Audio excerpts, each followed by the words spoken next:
सिद्धाणं नमो सिद्धाणं नमो आयर्याणं नमो वज्रायाणं नमो लोये सव्वसाहूणं एसो पंचनमुक्कारो सव्वभावपणासनो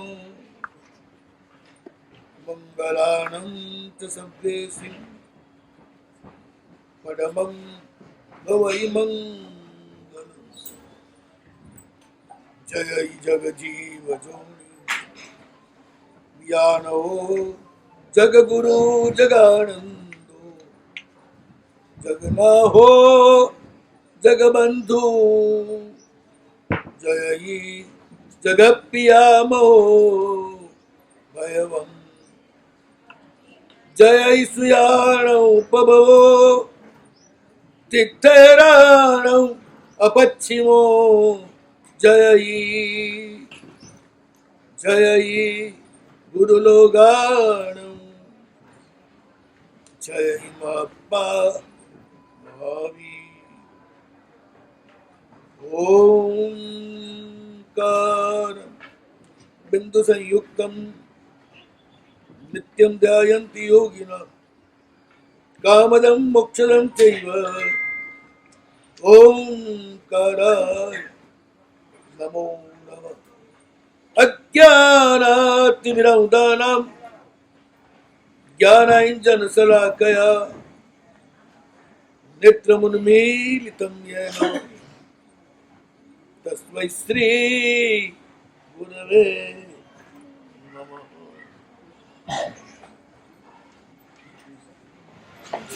જે પરમાત્મા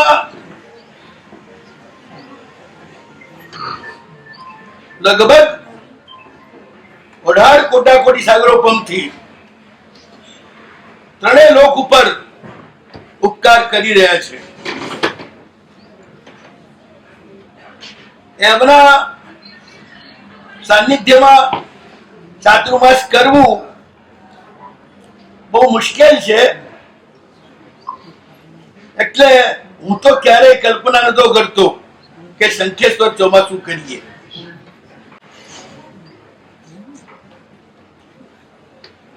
એમ્પ્રેસ મહારાજે પૂછાવ્યું કે તમે તૈયાર હો તો સંખ્યેશ્વર ચોમાસું કરવાનો વિચાર કરીએ. મેં કીધું પ્રભુએ જ નોતરું મોકલ્યું છે. જીવતા જાગતા પરમાત્મા હંમેશા આપણી જોડે સંવાદ કરનારા એ પરમાત્મા મારા જીવનમાં એમનું સ્થાન પહેલેથી જ મુખ્ય રહ્યું. મારા ગુરુ મહારાજ પન્યાજી મહારાજ જે નૌકારની આરાધનાઓ કરાવે એમાં લગભગ સામે આલંબન તરીકે શંખેશ્વર પાસનાથ પરમાત્માનું જ સૂચવતા અને એ વાતને પકડીને આજથી 50 વર્ષ પહેલા મહાસેન વિજય મહારાજે સેંકડો લોકોને શંખેશ્વર દાદાના ફોટાઓ નૌકાર માટે બધે આપેલા. હવે શી ખબર મહાસેન મહારાજની પ્રસાદી તમારા ઘરમાં રહી હશે કે નહીં એ તમને લોકોને ખબર, પણ મહાસેન મહારાજ પણ પરમ ભક્ત શંખેશ્વર દાદાના. મારું સૌભાગ્ય દીક્ષા લીધા પછી 4 ચાતુર્માસ બોમ્બે કરીને પછી સીધા જ હિંમતભાઈના ચાતુર્માસ નિમિત્ત ઉભધાન નિમિત્તે એક સાથે પ્રેમશ્રી મહારાજ અને સમુદાયના મોટાભાગના પન્યાસીઓ 100 લગભગ સાધુ એમની સાથે અહીંયા આગળ 1.5 થી 2 મહિના જિંદગીમાં પહેલી વાર શંખેશ્વર આવી અને રહેવા મળ્યું. દાદાએ બહુ કૃપા કરી. જ્યારે બી શંખેશ્વર આવતો ત્યારે દાદા સાથે ઝઘડો થતો કે 4 દિવસ માટે આવું છું અને 40 દિવસ સુધી પણ તું રજા નથી આપતો, એ ઠીક નહીં. ના આવું તો ચલાવે, પણ આવું એટલે જલ્દી ના છોડે. દીક્ષાના લગભગ 67 વર્ષની અંદર કેટલી વાર અહીંયા 2 મહિના 3 મહિના 2 મહિના 3 મહિના રહીને ગયો. જયારે કોઈ નતું આવતું, દાદાના ચઢાવા બોલાવવા કોઈ નતા, રોજ પ્રસાદ ગુજારી જ કરતા. એક ટાઈમ બી જોયો છે પૂજ્ય ભાઈ સાગરજી મહારાજ, પૂજ્ય જમોહનજી મહારાજ એમની સાથે વગર પ્રોગ્રામે ગામના જૈનના રોટલા ખાઈને અહીંયા મહિનો દાદાની પાસે રહેતા. મજા આવતી. જયારે જવું ત્યારે દેરાસરમાં જવાનું, કોઈ આડે ઊભું હોય નહીં, કોઈ આવીને ડિસ્ટર્બ કરે નહીં. એક જ રસ્તો આદિજને મુજપુર થી આવે રેતીની અંદર, અને અહીંથી પંચાસર થઈ આગળ વિરમગામ તરફ જાય. એમાં સાંજે એક બસ આવે, એમાં કોઈ રડ્યો કડ્યો યાત્રિક આવ્યો તો આવ્યો, નહીં તો નમો હરિહંતાણ. ભગવાન હા બીજી હતા એ વખતે, અત્યારે બહુ બીજી થઈ ગયા.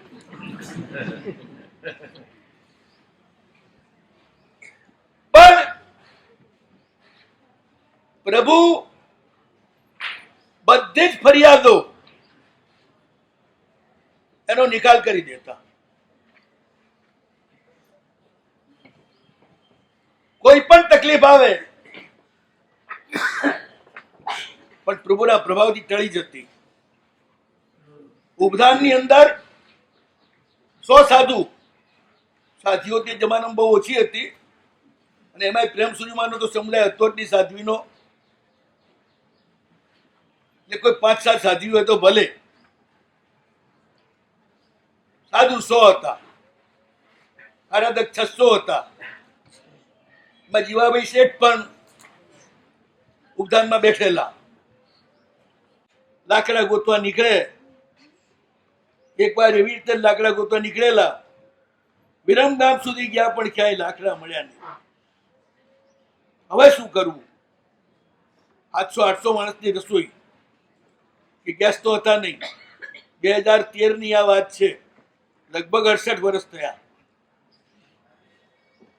પાછા ફરતા હતા ચિંતામાં.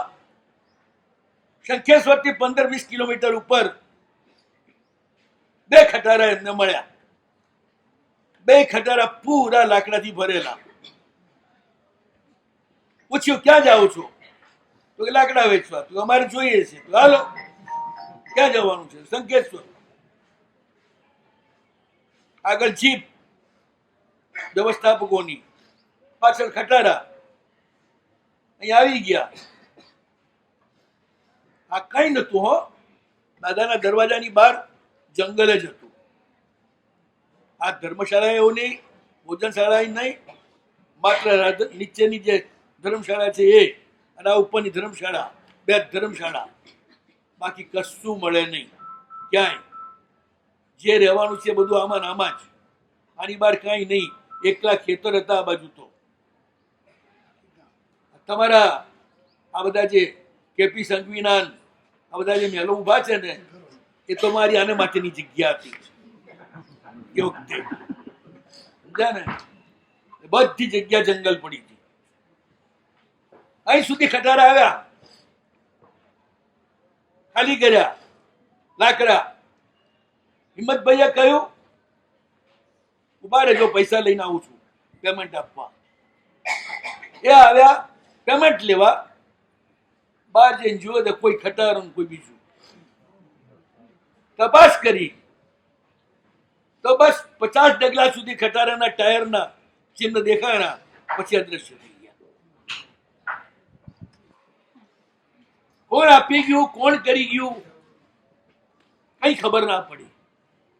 આવા તો કઈ કેટલાય અનુભવો એ ઉપદાન દરમિયાન થઈ ગયા. પછી તો બોમ્બે છૂટી ગયું, ગુરુ મહારાજે છોડી દીધું. આ બાજુ જ અમે આવતા ને જતા, દાદાની મુલાકાત ચાલતી જ રહેતી. આવીએ ને જઈએ, આવીએ ને જઈએ. જ્યારે ને ત્યારે પાટણ બાજુમાં ચોમાસા કરતા અહીંયા બેચરાજી ચોમાસું કરેલું, એ બાજુમાં જ્યારે મન થાય ત્યારે સીધા સંખ્યા હાલે આવીએ. 2-4 દિવસ 15 દિવસ રહીએ, બહાર જઈએ. અને અનેક પ્રકારના ચમત્કાર જોવા મળે ભગવાનના. પણ મંદિર આપણે ને ભગવાન બે જ, બીજું કોઈ મળે નહીં. સવારથી સાંજ સુધી બેસીએ ને તો કોઈ ડિસ્ટર્બન્સ નહીં, કોઈનો અવાજ નહીં. એટલી મજા આવતી, ના પૂછો વાત. પણ એ વખતે દાદાની આંખમાં જે તેજ, ઠેઠ બહાર ઉભા રહી અને દાદાની સામે જોઈએ તો 2 દીવા કે શુક્રના તારા ઝગમગ થતા હોય ને, એટલું તેજ ભગવાનની ચક્ષુમાં અમે જોયેલું છે. દીવો હોય કે ના હોય, આછો પ્રકાશ માત્ર દિવસનો આવતો હોય અને ભગવાનના બીજું કશું ના દેખાય, તે સામેના હોલમાં ઉભા ઉભા પણ 2 ચક્ષુ દેખાય ઝગમગતા. વર્ષો સુધી અમે આ રીતે જોયું. આ તીર્થ જાગ્યું કઈ રીતે? હવે પ્રશ્ન એ છે. પન્નાસી મહારાજે 2017 હીરાબાઈની હોળીમાં પન્નાસી મહારાજ એટલે ભદ્રંકરીમાં સમજજો, કારણ કે 2 પન્યાસી છે તમારા, એટલે એમાં ગરબડ ના કરતા. 2017 હીરાબાઈની હોળી, પણ એમાં 20 દિવસનું અનુષ્ઠાન, ફાગણ દસમથી લઈ અને ચૈત્ર સુદ પૂનમનું, જેમાં 100 થી 125 વ્યક્તિ જોડાયા. રોજની 50 ટોકરવાળી ગણવાની, આંબિલ કરવાનું અથવા ખીરનું એકાશનું કરવાનું. અને એ રીતે 1.25 કરોડ નૌકર અહીં ગણાયા. પહેલી વાર આ ધરતી જાગવી શરૂ થઈ.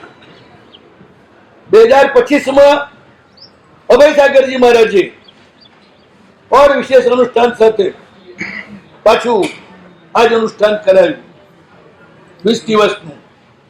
એમાં પણ 1.25 કરોડથી 1.5 કરોડ નૌકાર ગણાયા. બસ આ નૌકારનું જાપ થયો. જે આ મંદિર અને તીર્થ ચાર્જ થયું પછી તો જે વધતું ગયું વધતું ગયું વધતું ગયું, આજે આપણે જોઈ રહ્યા છીએ કે કેટલું બધું વધ્યું. દાદાને સૌથી વધુ શું ગમે ખબર છે? તમે એમની સામે બેસી નૌકાર ગણો. આ મૂર્તિ માત્ર નૌકારના પરમાણુઓથી જ બનેલી છે.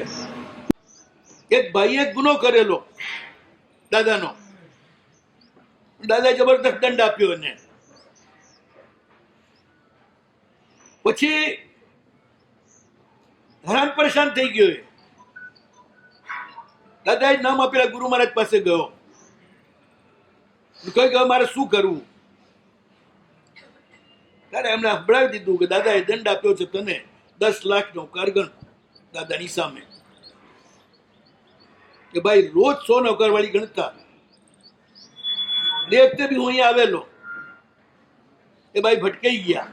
આખો દાડો નૌકાર ગણતા, બીજું કોઈ હતું નહીં. એ જ ભાઈ હતા દેરાસરમાં. એ પછી શું વાત છે? કે દાદાનો દંડ ભરી રહ્યો છું, રોજની 100 માળા કરું છું, 10 લાખ નૌકાર મારે પૂરા કરવાના છે. તમે ગમે તેટલા ધીમાઓ ને નૌકાર ગણવામાં,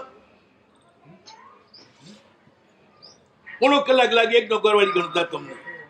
એવા ઘણા હોય છે. નોકર ગણાવે એટલે જીપ ચાલે જ નહીં.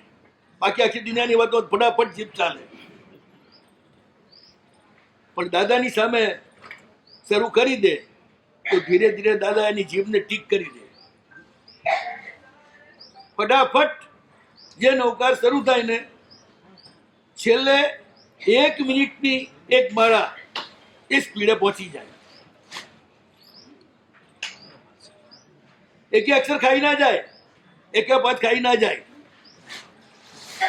તમારું ગાડું ચાલે ને કેટલું ધીમું ધીમું ચાલે, પણ બધી જ જમીન અડધું અડધું જ ચાલે ને. પછી તમારી મોટર ચાલે એ અડધર ચાલે કે એ જમીનને અડધી ચાલે? બધી જ જમીનને અડે ને, પણ કેટલી ઝડપથી જાય. અરે પ્લેન એ પણ આમ તો બધું અડતું જ જાય ને. કોઈ જમીનને એમને મૂકે છતાં એની સ્પીડ કેટલી બધી. એ જેમ સ્પીડ થાય છે ને એક પણ ઇંચ પણ એ છોડે નહીં અને આટલી ઝડપથી જાય. બસ એવી રીતે નૌકાની સ્પીડ વધે, એક અક્ષર પણ ગરબડવા પડે નહીં અને નૌકાર તમારા સ્પીડ વધતી જાય અને જાપ વધતો જાય. આ વખતે અહીંયા આવ્યા એટલે મેં એમને કહ્યું કે બધું તો થશે, ઉપદાન બુપદાન તો તમે કરાવવાનો છો આગળ જઈને. આ દાદાને તો નૌકાર ખૂબ ગમે છે અને હમણાં દાદાની પાસે ઉઘરાણી વાળા બહુ વધી ગયા છે. એટલે દાદા બધાની ડિમાન્ડ પૂરી કરતા કરતા થોડા થાકી ગયા છે. એટલે આપણે નૌકાર ગણી અને ભગવાનને ચાર્જ કરવાના છે. યાદ રાખજો હું શું કહું છું એ. ભગવાન થાકી ગયેલા છે. હવે બહાર ઊભા એમની ચક્ષુ દેખાતી નથી, એટલા થાકી ગયા છે ભગવાન. જે ચક્ષુ શુક્રના તારાની જેમ હાવ જૂની હોય તો ચમકતી હતી, એ એમનામાં કેટલો પાવર છે બતાવતી હતી. અત્યારે બહાર ઊભા ચક્ષુ દેખાતી નથી, એટલા ભગવાન થાકી ગયા છે. એટલે પન્યાજી મહારાજ છે ને એ આ જ કામ કરતા હતા. એક ગામમાં અમે લોકોએ ચોમાસાનો પ્રવેશ કર્યો. મંદિર એટલું થાકી ગયેલું માંદું કે અંદર કાગડા આવે, ગબાડા સુધી કાગડા પેસી જાય. કાગડા આવી જાય અને ગબાડા સુધી પેસી જાય એટલે સમજી લેવાનું કે મંદિર માંદું પડી ગયું છે. સાહેબજીની એક આદત, ગોચરી કર્યા પછી સીધા મંદિરમાં પોતાનું આસન અને માળા લઈને જતા રહે પન્યાજી મહારાજ. કોઈ ચેલાના હાથે લે નહીં આસન લેવા કે કશું લેવા. અને અમે કોઈ ચેલા જઈએ બી નહીં, કારણ કે ગુરુની સ્વતંત્રતામાં બહુ માથું નહીં મારવું. એમને બી સ્વતંત્ર રહેવા દેવા, ચેલાથી પરતંત્ર નહીં કરી દેવાના. મારે કુંદકુંદજી મહારાજ પણ કહેતા, ભાઈ મને મારી રીતે જવા દો. તમે ચેલા થયા એનો મતલબ નથી કે તમે જેમ કહો એમ જ મારે ચાલવું અને તમે મારી પાછળ દોડો અને હું તમારી આગળ હાલું, એવું કંઈ જરૂર નથી. હું કોઈ એવો કેદી નથી કે પાછળ ને પાછળ પોલીસ જોઈએ. એટલે ગુરુ મહારાજ એકલા જાય દેરાસરમાં અને જાપ કરવા બેસે.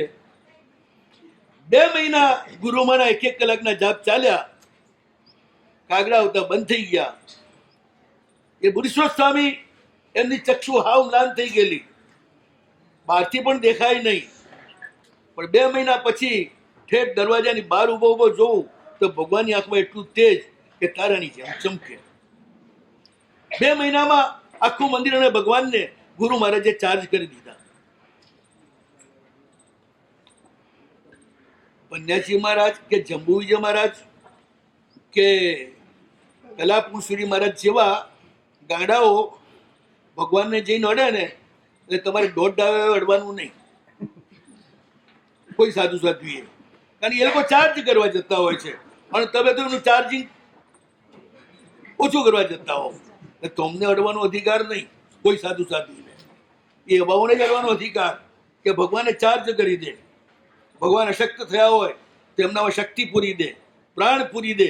એ વ્યક્તિને સ્પર્શ કરવાનો અધિકાર છે, બાકી આપણે સ્પર્શ કરવાનો નથી. બાકી સ્પર્શ કરવાનું બહુ મન થાય ને તો સમજવું કે તીવ્ર મોહનીયનો ઉદય છે. ગુરુ અને ભગવાન બેની મર્યાદા સાચવવાની. ભગવાનને ફૂલથી અડવાનું કે ચંદનના કેસરના ગોળથી અડવાનું, સીધું અડવાનું નહીં. આગે ભગવાને બાદ ભરે ને મારા બેટા પછી આથી ભરપૂર માથું અડાડે ને ભગવાને થોડો ઘણો પસીનો બી લગાડી દે ને, આ બધા અત્તર નથી લગાડી દો તમે. આવું નહીં કરવાનું, ક્યારે તમારું દાળદર દૂર નહીં થાય. સાહેબ, નવધા ભક્તિમાં પાદ સેવન ભક્તિ કઈ રીતે કરવા? પાદ સેવન ભક્તિ એટલે ગુરુ મહારાજના પગ દબાવવા, ભગવાનની અને ભગવાનના પગ દબાવવાના નથી હોતા. પાદ સેવન ભક્તિમાં લેવાનું શું? મહારાજ નવધા ભક્તિ અજૈનોની છે, જૈનોની નથી, એટલું યાદ રાખજો. આપણે ત્યાં બતાવે? અરે નથી આપણે ત્યાં. હોય તો લાવજો કોઈ બી શાસ્ત્રમાં કે નવધા ભક્તિ, જ્યાં હોય ત્યાંથી લાવજો, મને બતાડી દઈશું ક્યાં શાસ્ત્રમાં આ પાઠ છે. સ્પર્શ વર્જિત છે. સાધુથી 3.5 હાથ દૂર રહેવાનું, સ્ત્રી હોય કે પુરુષ હોય એને અડવાનું નહીં. ફક્ત રાતના ટાઈમે પ્રતિક્રમણ પછી થાકેલા મુનિઓ એમની સંવાહના કરવી એ તમારા માટે ધર્મ છે. વ્યાખ્યાન પત્યા પછી ગુરુમાના પગ અકળી ગયેલા હોય તો કોઈ વિવેકી જેને દાબતા આવડતું હોય એ થોડું પગ દબાવી અને પગ ખુલ્લા કરી આપે, પણ એ કે આખું ટોળું માથે પડે ના કામ આવે. એટલે જેને ખબર હોય કેવી રીતે દબાવવું, કેમ દબાવવું. કોઈ તો એવા હોય ને કે એવી રીતે દબાવે ને કે આપણા વાળે ઉતરી જાય ભેગા, ત્રાસ થઈ જાય. 2 મિનિટમાં તો એમ થાય કે આ નાઈનું કામ ક્યારે બંધ કરશે. સ્પર્શનો મોહ નહીં રાખવાનો. દર્શનાથ દુર્તત્વંસી, દર્શનાથ વાંછિત પ્રદ, દર્શનાથ પૂર્ગસ્તીણા, ના દર્શનાથ દુર્તત્વંસી નહીં. દર્શનમ દેવ દેવસ્ય, દર્શનમ પાપનાશનમ, દર્શનમ સ્વર્ગ સોપાનમ, દર્શનમ મોક્ષ સાધનમ. કાંઈ સ્પર્શનમ લખ્યું નથી, બધું ગલત છે. પરમાત્મા થાકી ગયા છે બહુ, એટલે આ વખતે આપણે જેટલા બને એટલા વધારે નૌકાર ગણવાના છે. હું તો સાધુ સાધ્વીને કહીશ કે રોજ ત્યાં જઈને શક્તિ હોય તો 1000 નૌકાર આ ચોમાસામાં ગણી આવશે. અને એ રીતે ચાતુર્માસ દરમિયાન ભગવાનને 1 લાખ નૌકાર નહીં, 1.25 લાખ નૌકાર સમર્પિત કરજો. તમારા કલ્યાણ માટે નહીં, મારા પરમાત્માને સશક્ત બનાવવા માટે આ કામ એ કરવાનું છે. આપણે આ ચોમાસું એટલા માટે ભગવાનને બોલાયા છે, ભાઈ બહુ થાકી ગયો છું, હવે આય અને કંઈક ટેકો કર. અને આપણે આ ટેકો કરવાનો છે. એટલે અમે આખું ચોમાસું નૌકાર ગણશું જ, પણ તમારે પણ વધુમાં વધુ સંખ્યામાં આજે 20 દિવસનું નોતરું છે ને, કારણ કે 4 મહિનાની તો તમને ટાઈમ મળે નહીં. હકીકત તો જેટલા અહીંયા આરાધકો આવ્યા છે ને એ પણ રોજની 10 માળા કરે તો બહુ સરસ. હા હા, બસ તો એટલે તીર્થ જે છે ને ચાર્જ થઈ જાય નૌકારના પ્રભાવથી. આખવા જે છે ને 1 થી 2 કિલોમીટરનો એરિયો એ ભગવાનનું આભા મંડળનો એરિયો છે. એમાં ગમે ત્યાં તમે આરાધના કરો ને તમને સિદ્ધ થાય, કોઈ જરૂર નથી ભગવાનની સામે બેસો તો જ કરો. જ્યાંથી બી ભગવાનનું શિખર જરા ઊંચે જવાનું દેખાય ત્યાં સુધી ભગવાનની રેન્જ છે, ભગવાનનું આભા મંડળની પરિધિ છે. તો આ વખતે જે તમને નોતરું છેલ્લે આપ્યું, બધી વાત કર્યા પછી છેલ્લે આ નોતરું આપ્યું છે સમજીને કે થોડું અઘરું નોતરું છે. 20 દિવસ રહેવાનું, ખીર જ ખાવાની, ન જ રહી શકો તો 2 દ્રવ્યની છૂટ, અને આંબીલ કરો તો વાંધો નથી 20 દિવસ, પણ 20 દિવસમાં 1 લાખ નૌકાર ગણવાના. આ અનુષ્ઠાન અદ્ભુત છે. જો વિધિવત આ અનુષ્ઠાન થાય અને 5000 ફૂલથી રોજ નૌકાર ગણી અને 5000 ફૂલ વ્યક્તિગત કોઈ ચડાવે તો એ અનુષ્ઠાન પૂરું થાય નહીં. ચક્રવર્તી કે તીર્થંકર થવાના હોય એ જ આ લાખ નૌકાર ગાયના ફૂલ દ્વારા જપી શકે. જે તીર્થંકર કે ચક્રવર્તી નથી થવાના એ લાખ પૂરા કરી શકે નહીં. આપણે સામુદાયિક કરાવીએ છીએ. રોજ જાય કે જુઈના ફૂલ 5000 આવે અને જેટલા આરાધકો હોય એ બધાને લાઈનસર 500 નૌકાર ફૂલ દ્વારા ગણે, એ રીતે લાભ મળતો જાય અને બધાનો નંબર લાગતો જાય. તો આ રીતે 1 લાખ નૌકાર દાદાની સામે ગણવા છે, એમાં ડબલ કામ થશે. તમારું પુણ્ય પ્રબળ વધશે, દાદાનું તેજ પ્રબળ વધશે. બે કામ, એક નવકાર ડબલ કામ કરશે. એટલે આ વખતે તમારે છે ને આ તીર્થ, આ શક્તિપીઠ, એને બળવાન બનાવવાનું કાર્ય કરવાનું છે. આટલા બધા મહાત્માઓ અને આરાધકો બધા જો નવકારમાં જોડાશે, બીજો કોઈ જાપ કરવો નથી. મિનિમમ રોજ 10 નૌકરવાળી ભગવાનની સામે અથવા એ રેન્જમાં ભગવાનનું લક્ષ્ય રાખીને એ રીતે બધા જાપ કરે અને આરાધના કરે તો પન્નાસી મહારાજે જે અદ્ભુત નૌકારની સાધનાનો માર્ગ પ્રસ્તુત કર્યો છે, એનો લાભ સકલસિંહ સંઘને મળે એટલો બધો એ પ્રભાવિક અનુષ્ઠાન છે. આ ચાતુર્માસમાં પ્રભુના નિમંત્રણથી, અચાનક મને તો નિમંત્રણથી જ છે, મને તો કલ્પનાય નથી કે આ વખતનું ચોમાસું શંખેશ્વર થશે. હમણે મારી સામે ઘણા ઓપ્શન મૂક્યા હતા, અહીંયા કરવું છે સાથે, પણ અહીં કરવું છે, ત્યાં કરવું છે, બધું પૂછ્યું. મેં કીધું અહીંયા નહીં, ત્યાં નહીં. પછી છેલ્લે મને કહે શંખેશ્વર, એટલે હું થોડો અચકાણો. હવે કીધું ડોકું ના હલાવાય નામાં, પેલા બધા તો ડોકું હલાવી દીધું, ના. છેલ્લે પૂછ્યું શંખેશ્વર. પછી મેં કહ્યું કે આપણે વિચાર કરીએ. આ તો ના પાડી. મેં કહ્યું દાદા રજા આપશે કે નહીં, કારણ કે હું દાદા રજા આપે ત્યારે જ આવું છું, એ સમય અહીંયા આવતો નથી. દાદાએ વચ્ચે ઘણી વખત 5 વર્ષ 6 વર્ષ સુધી મને રજા ના આપી, ઘણા નિમિત્ત આવ્યા તો હું આવી શક્યો નહીં. અને અચાનક રજા આપી તો અચાનક આવી ગયો અહીંયા આગળ દાદાને મળવા.